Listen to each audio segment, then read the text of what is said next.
Hey guys, it's TFNut. Welcome back to the channel. Today we're doing another model kit review. This time it's going to be of the sort of brand new Bandai Mobile Suit Gundam Seed Freedom High Grade Cosmic Era 1/44 scale Duel Blitz Gundam.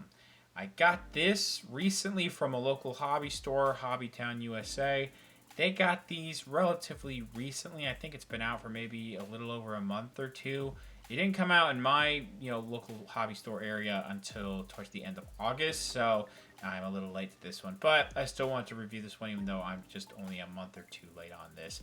I have still yet to see anything regarding Seed. I don't have the time, but I'm going to at some point watch Seed, then Destiny, then Freedom.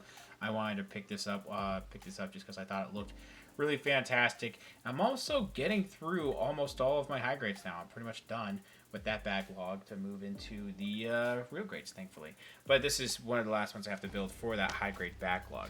So let's talk about the packaging. It's really fantastic. You see this really cool artwork and this nice battle scene. You see the lightning buster there that should be out, I believe, before the end of the year. Bandai Namco, ages 8 and up. The Seed logo was there too. High grade Cosmic Era. Just really cool artwork going on here. They usually do a great job with these high grade boxes. It does say Seed Freedom there. Duel Blitz Gundam, a lot of stuff I'm not going to read off there besides, where it says high grade 1/44 scale, the blue Bandai logo on the bottom right there. Now this is going to be a little bit tricky to show off, but on this side, which it's going to be the same on the opposite side, it's just they put the price sticker on that side when I got it from the hobby store. You can just see a close-up image that was basically from the box. But you also see where right here it does have Gundam.info if you want to check that out. Duel Blitz Gundam, number 252, I believe, out of the whole high grade line, I believe. Don't quote me on that. But on this side, it's pretty much just showing you what this looks like in the unpainted state right there. Still looking really cool, as well as a read-up of what is going on with Seed Freedom. If you want to pause and read that. On this side, you can also see pretty much just some warnings that I think it's translated on the back of the box with the bluefin sticker. Excuse me. We do have the barcode there in case you need that. But then right here, lots of stuff going on here. It basically shows off what's going on with the Seed action system, if I can speak today at all. And pretty much the Assault Shroud on here too. It talks about pretty much the engineering and articulation and how this sort of inner frame is going to work. I've seen it's pretty much almost a pre-built inner frame on the inside, which is pretty sick. So let's go ahead and take a look at what the runners look like. Now forgive my ramblings here a little bit, but you'll notice that this box is a little bit larger and this high grade is a little bit more expensive than standard high grade releases, simply because it does come with a lot more plastic, which is nice to see. They did focus, I feel like, more on part separation with plastic this time around. It's still not perfect with this kit, but nothing too bad.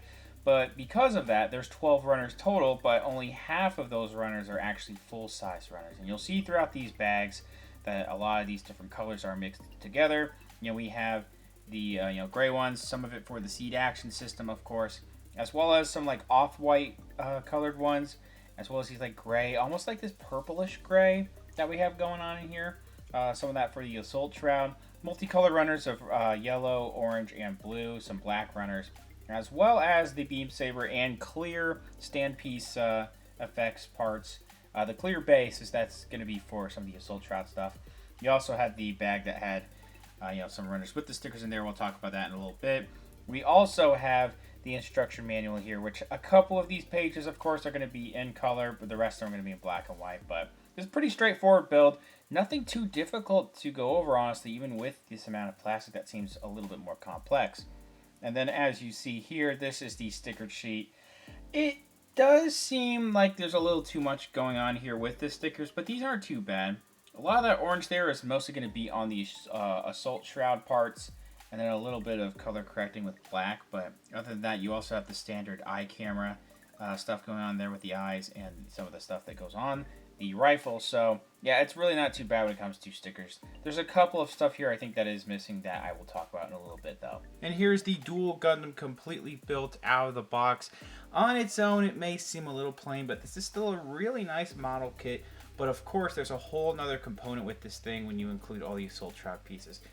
This is going to be a little bit of a long video, so in the later half of this video, I predict we're going to be taking a look at everything regarding the Assault Shroud, the amount of stuff, and a detail on it. But let's take a look at all the actual accessories for the Duel Gundam first, and we'll take a closer look at the actual model kit. First thing to show off is probably the beam saber handle. Just this white piece of plastic. I do see a mold line in there, but you get two of these. This looks fine. There's nothing super detailed about it, but they don't entirely need to be. The whole thing combined here, as you can see, we have two of these, and you'll get two of these, you know, beam saber effect pieces with this pinkish reddish translucent plastic. Pops in and out rather easily. You also have weapon storage. Just pop it into both one, you know, one on this side, one on the other side with that little peg right there. On the backpack, backpack can also come off whenever you need it to.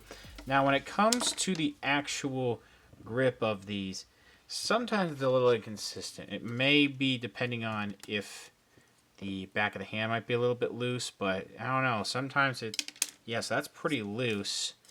Sometimes it didn't seem like it was too loose, but yeah, it's kind of giving me trouble now that I'm doing it. And let's see if I can just make this as tight as possible.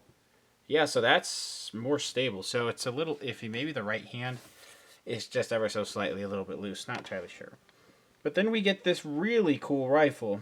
You get a sticker going on right here, this green sticker. And the whole thing is just molded in this black color. But it still looks really nice. You know, a little bit of like, not pure black or anything. A little bit of purplish, I feel like. Maybe that's just the light, but the detailing all throughout, really nice in the handle, the barrel. You know, be careful with some parts. It's a little bit hard to clean up this separate barrel right there, but the rest of it was not very hard to clean up at all. And as you see in this image, this holds the rifle really nice. So, not that much stuff when it comes to weapons. I mean, of course, we have the entire assault shroud that really makes this, but maybe some extra hands would have been nice. But, I mean, what we have here just for Duel Gundam is not too bad, honestly. Now, for some people, this design or this overall look might be a little bit plain, but I still really like the design of this, and from my understanding, they've really captured the overall Duel Gundam look. Now, yes, you can't see the full, you know, body of the model kit right now, but I have an image of the Duel Gundam on the side just to give you an idea. I had a 360 earlier, if that helps. This thing, though, I think it looks really fantastic just on its own. You know, it doesn't need to be too outlandish when it comes to its design. And then, you know, you can add extra stuff for the Assault Shroud if you really wanted to. And I don't own the previous one from years ago, but this here, you know, when I heard about it, and, you know, I think it was like earlier this year it got announced, I was like, I might as well wait for this one. And the wait was worth it. This thing looks fantastic. The stickers look really great too. You know, I mean, they kind of are a little apparent as stickers, but they mix in really well with the rest of the plastic, honestly. If you want, you can paint those rather easily. This, you know, overall head, I haven't panel lined anything, of course, but the detailing going on looks great. And then when you panel line it, it'll bring out those details even more. Again, the back of the head, you get that little green camera going on there. Yeah, the safety nubs on that. And the color separation is also really nice on the head. I really dig the, you know, how they did the angles in the torso as well. Like the upper torso here. Part separation, again, looking pretty nice. A little bit of gapping going on in some areas, but that's mainly because of the articulation. This thing is a full plastic build, too, like they've been doing with a lot of their newer you know, model kits. So, yeah, it's a very tight connection on pretty much everywhere around here. There's like nothing that's going to budge in terms of looseness. The backpack here, now this is where I need to look up some images of the backpack. This may need some more stickers that they didn't include with this, but it looks fine as it is. And then you can probably paint some of these areas that may need it. That's just how this looks to me, like these look unfinished. But you can paint that up rather easily, even with like Gundam paint markers if you don't, you know, you would use a brush or anything. Now looking towards like the gray sections here, you know, a little bit dark gray. Very nice contrast with the white going on there. I feel like there's some gappage. Like I've tried to push these in as much as possible. They seem to separate here a little bit, mostly at the elbows. And then at some point, I think some of the plastic was stressing a little bit inside here. I was trying to push it forward maybe a little too much, or maybe I pushed it back a little too much when I was trying to do Assault Shroud stuff. Doesn't seem like it is bothering any of the articulation or it's going to break at all. And then I try to look in here. I don't really notice it, but the light's not really being shined in there very easily either. So, and I try to clean up these nubs as best as possible, so if there is any nubbage, I apologize. Some of the blue has a little bit of nubbage, unfortunately. That is a little difficult to get off, but it wasn't too bad. The blue on here, very nice, darker, not super dark or anything. I don't know exactly what kind of blue it is, but it looks great. You have some different, white contrasting with the gray there, looking really nice. And then you have these hands again. There's really only these two kinds of hands. And I don't know if it's on the, anime version or anything, but, we have these holes here. That's meant for the Assault Shroud stuff. So that could be a little bit, that could look a little too gappy for some people. But, considering that it has a function, I think it's fine. And then we have, I actually don't know, again, if this is in the anime or anything. And then some gappage here. But, again, that's going to be for Assault Shroud stuff. So that could also be accurate. Things look great, though. Honestly, there's not much else for me to talk about. Because a lot of the design choices going on here, all you just have to do is look at it with some of these angles, the way that they've done it. It's really nice. Now, these side skirts, I think, are accurate. And there's actually a decently tight connection. Doesn't seem like it's actually going to budge at all. It does seem like it can push other parts of the skirts around, and does seem like it's a little hindered, so keep that in mind. And then it looks like the thigh wants to separate a little too much, so I might need to go in here and maybe cement just these two sections together, so that way they won't stop separating. But doesn't seem like there's any problems with any of that in terms of the quality. Maybe these legs like to get pulled out just a little too much. Yeah, so keep that in mind if you want to pull down the legs a little too much. Then we have some of these ridges sculpted in here, or however, part of the detailing. The seam lines, if they're gonna be here in certain areas, but they're pretty apparent on the shins, pretty apparent on the side here, which you kind of chop that up to being a panel line, really. Yeah, that's the gappage kind of is a little apparent there. But then the rest of this, the way that they separated a lot of the gray with the white again, this part has separated plastic there. And the knee guards are just the knee pieces. And then the exposed parts of the front of the ankles with those, feet. All that looks really fantastic. And then really nice detailing on the bottom of the feet too. So seam lines, yes. Gappage, yes. Things slightly coming apart that I might need to cement, yes. But, this thing still is really solid. It still has really good detailing pretty much all throughout. And then some of these minor problems in terms of gappage, which if you're experienced, you can fill those in with putty, which I'm not. But, some places may need some paint. It's very easy to get that done. Before I start with the articulation in the head, these pieces do swivel. They do seem to fit a certain type of shape. So when you push them, they like to get some more gappage. But then if it's upright in a certain position, less gappage. So keep that in mind. There's a little bit of gappage in the head here, I forgot to mention. But the head, you can make it go up a little bit, but mainly at the ball joint going into the actual head, and then forward like that, so you get that hinge going into the body there, and you can make it go down pretty well. Side to side, swiveling, no problem going on there. Head the head doesn't pop off too bad. Sometimes it just gets a little wiggly. Forward like this, and then back, not really that much, unfortunately. Arms do go all the way around. Now these these can actually move on their own. The actual shoulder pads, which there's not much clearance, I feel like, when that happens. These can also move right here. But yeah, that just popped off. But, you can see that ball joint there. That's as easy as it can get to get that back in. But that is the combined range of motion with all of that. So, I feel like it could be a little bit better, but really not bad at all. Upper arm swivel, we do have double jointed elbows. Yeah, I need to go in here and see what needs to be cemented later. And then we have a ball jointed wrist, so it swivels and kind of goes forward and back. And these do also want to pop out a little too much. There's a little bit of a better idea of that bend. We also have forward is actually really good here, but it's mostly going to be at the actual waist, at the stomach area. Swiveling there. Side to side is at the abs, I feel like, or chest. But you do get a really nice combined range of motion and all these things moving. These really don't want to move at all, these front and back skirt pieces, but I already talked about how these can move to the side and swivel a little bit, and they can pivot a little bit too. Legs can go, let's back out a little bit, shall we? The legs can go forward and back, and it seems a little loose going on here, how I'm doing it right now. And then these do have a little bit of a drop down system on each section of the leg there, so you can kick it out even more. Upper thigh swivel. You do get a double jointed knee, which is actually really nice. You have a traditional pivot going on here. The down is really good. The up there. And then you have a little bit of extra motion with the ball joint there, which can swivel and pivot on its own.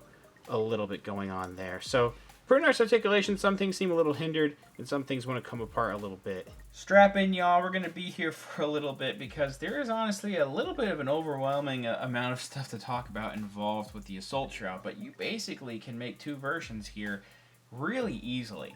A lot of the Assault Shroud mostly covers parts of the Duel Gundam, so you can go from Duel Gundam to Duel Blitz pretty easily, not really replacing too many parts, just a couple things here and there we'll talk about in a little bit.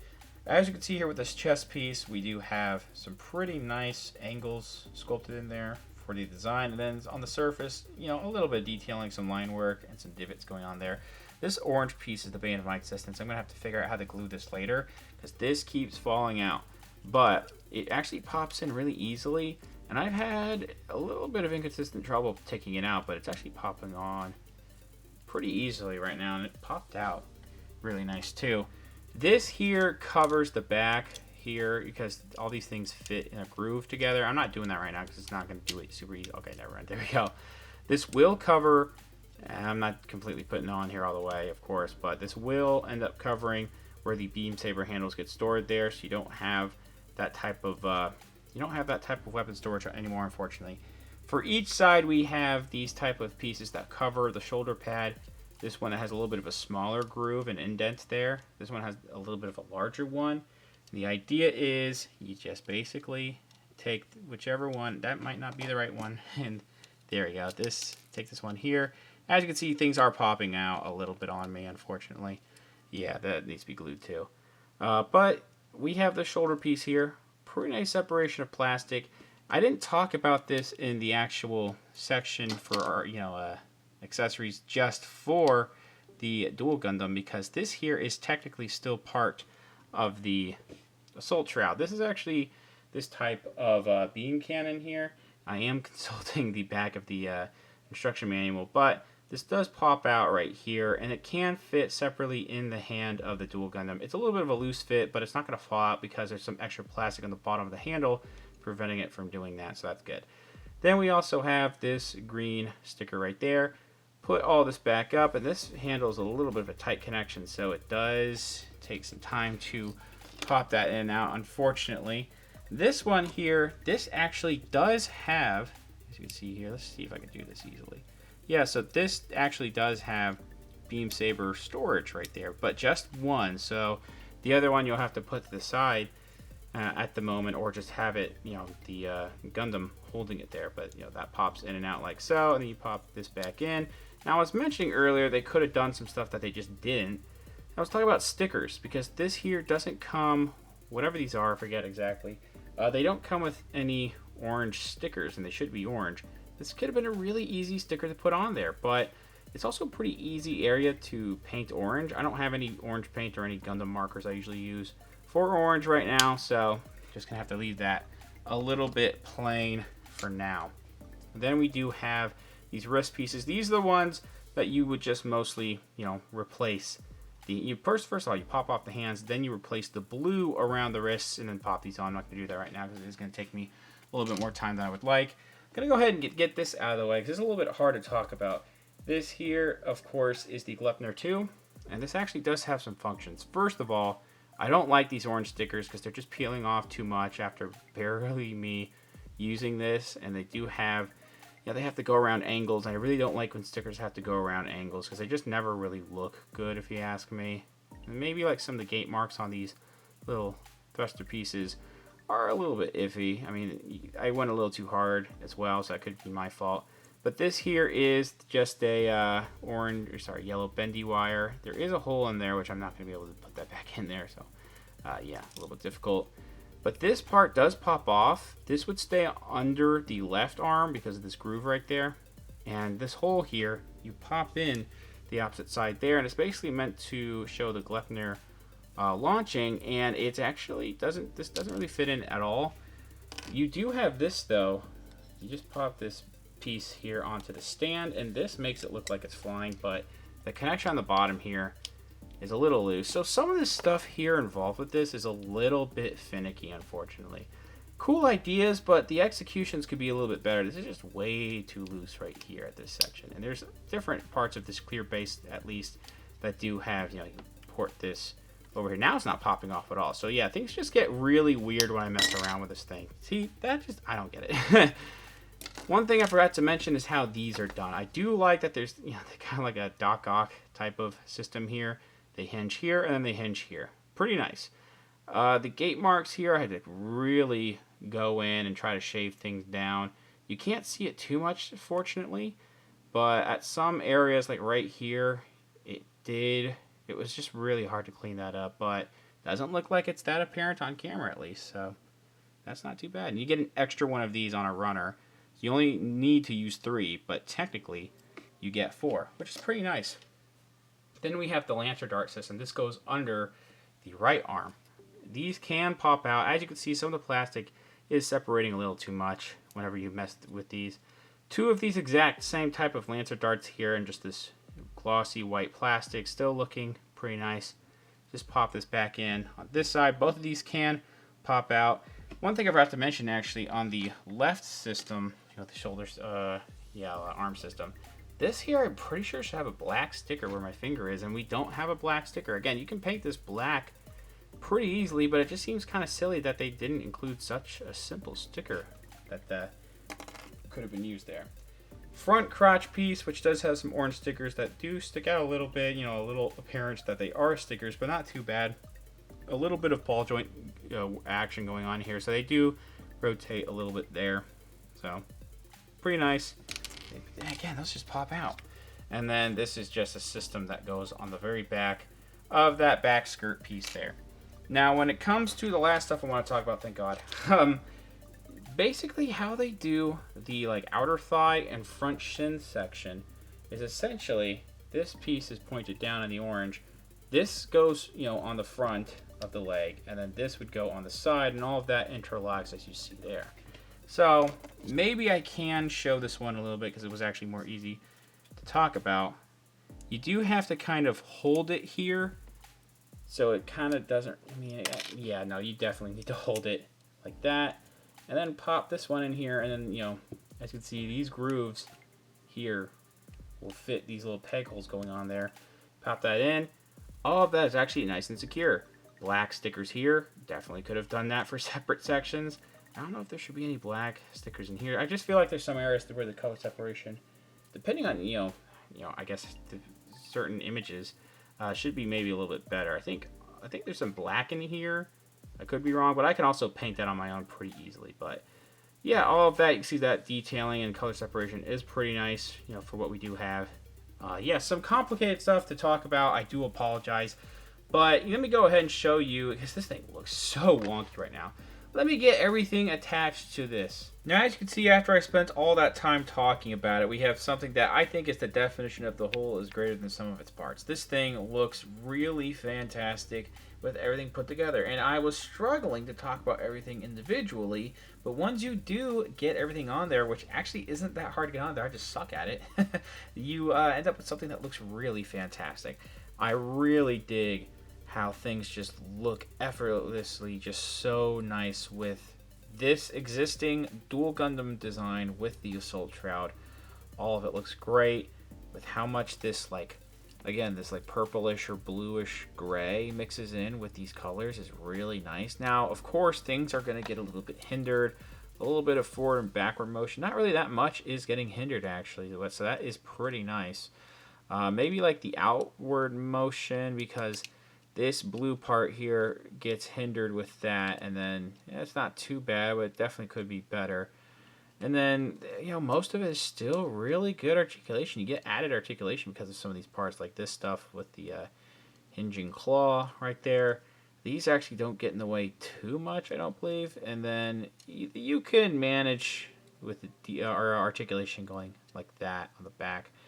Again, this, like, one of the only negatives is really that this weapon storage gets deleted, basically. It's really not that big of a deal. I think only one other thing to talk about with the articulation is that if you have this pushed forward, it definitely gets rid of the forward motion, and then the down doesn't really want to go either. But because this whole section going in there does pivot, you just push that back and then everything is almost as normal. Yeah, this thing really doesn't hinder articulation that much. And then again, everything, I've kind of talked about all the details. I may have missed a couple things, some smaller details going on right here, but everything on this, man, just looks really fantastic. I know I spent a little bit more time talking about everything individually, and I'm not spending that much time talking about how it looks all together, but I mean, that was kind of the whole reason I did that whole section. Maybe I could have done it here, shoulda, coulda, woulda, but yeah, this thing just looks absolutely fantastic when it's all together. Since we have some shoulder sections that go a little bit higher when you put on the Assault Shroud, we're going to focus on the actual top of the head. We're going to get around 13 and a half centimeters with Duel Blitz here. Let's put this around 5.5, well maybe 5.25 actually, inches tall. I'm working on Narrative Apex right now, so on the left I have the Narrative Gundam model kit. On the right I have a random SH Figure Arts, that is the Yuta Okotsu there. And then we do have a standard size Marvel Legends and Black Series figure on each side. You can see that pretty much everything in here is going to be taller than Duel Blitz. Overall, this is a very well done model kit. I do think that there are only a couple things within this that, you know, on Bandai's end, I don't think are super well designed. It's mostly the Glepnir. It was a little bit tricky to figure out how to have it launch or make it look like it's launching. I don't really like the bendy wire at all, and all of that is just not going to fit very well when you have, you know, it launching, and so I don't really want to bother doing that. A lot of the problems I was having with this, trying to show things off, was mostly on my end, so keep that in mind, that while, you know, trying to use these parts on their own, it may seem a little tricky to get things on there, it actually, everything fits onto the Duel Gundam, which is already a really solid kit. It becomes even more solid when everything fits on here, and everything just looks good, it just feels flush when everything is on there. Doesn't hinder articulation too much. Without the stuff on there, the articulation is pretty great. Some surface level details aren't amazing, but really not that bad. I'm pretty sure it's accurate to how it's supposed to be looking. Maybe the color separation could be a little bit better. Definitely in some areas where they could have included some color correcting stickers that just could have been easy to include, and they didn't. But overall, I still had a ton of fun with this. Even the accessories on its own that are not the Assault Shroud are still pretty nice, even though you don't get that much. It's just a really nice kit. Looks great no matter which version you do, you know, just Duel Gundam or Duel Blitz. Thanks for watching. Please subscribe to the channel if you haven't already. Comment down below what you think with this model kit, what you think about the review. Leave a like, share amongst your friends. Follow me on Instagram for more content over there, and I'll see you guys later.